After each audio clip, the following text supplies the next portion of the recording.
Nama Jaksa Agung Muda Tindak Pidana Khusus Febri Adriansyah kembali memicu polemik.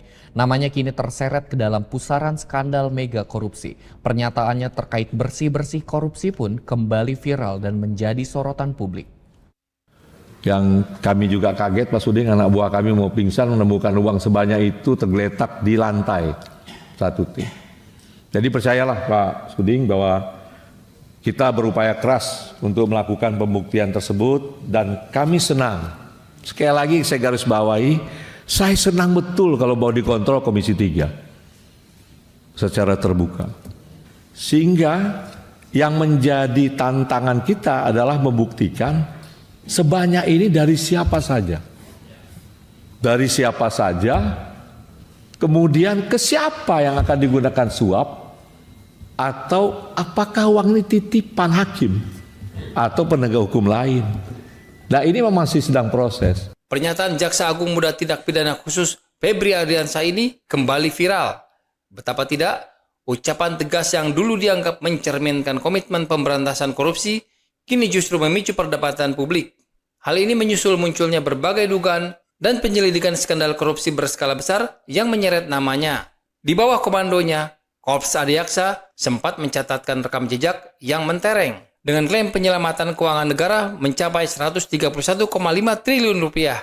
Belasan kasus besar berhasil ditangani, mulai dari dugaan korupsi tata niaga timah, Asabri, Jiwasraya, hingga dugaan penyimpangan dalam tata kelola makan bergizi gratis di lingkungan Badan Gizi Nasional.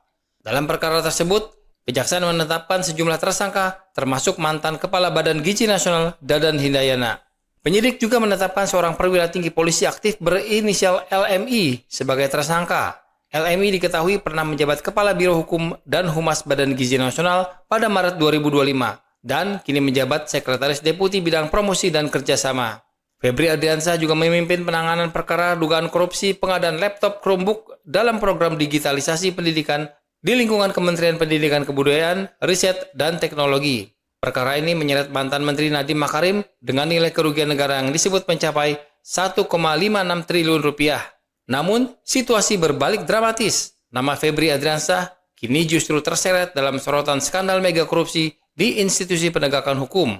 Pada Rabu 8 Juli 2026, Korps Pemberantasan Tindak Pidana Korupsi atau Kortas Tipikor Polri menggeledah belasan lokasi di Jakarta dan Bogor terkait dugaan korupsi pasokan batubara untuk PLTU yang diduga berkaitan dengan gangguan pasokan listrik di sejumlah wilayah Sumatera. Penyidik menduga terjadi manipulasi kualitas dan kuantitas batubara yang dipasok ke pembangkit.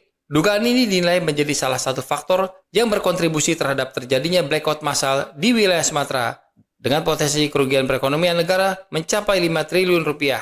Dari rangkaian penggeledahan tersebut, penyidik menyita uang tunai hampir 67 miliar rupiah dari sebuah restoran dan tempat penukaran uang di kawasan Cipete, Jakarta Selatan.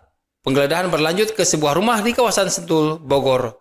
Di lokasi ini, penyidik menemukan berangkas yang berisi 7 koper berisikan sekitar 74 kg emas batangan serta mata uang asing dengan nilai setara sekitar 476 miliar rupiah. Di tengah operasi tersebut, kediaman pribadi Febri Adriansyah di kawasan Keramat Pela, Jakarta Selatan terlihat dijaga ketat oleh personel TNI bersenjata. Pengamanan ini langsung menyita perhatian publik dan memicu berbagai spekulasi.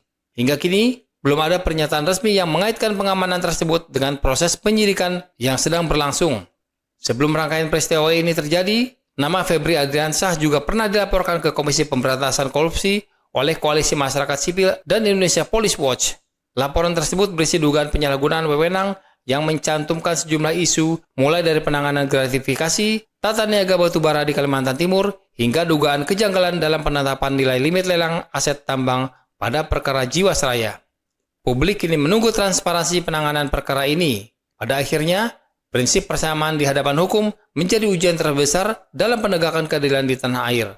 Tim Liputan, Eljon Media melaporkan.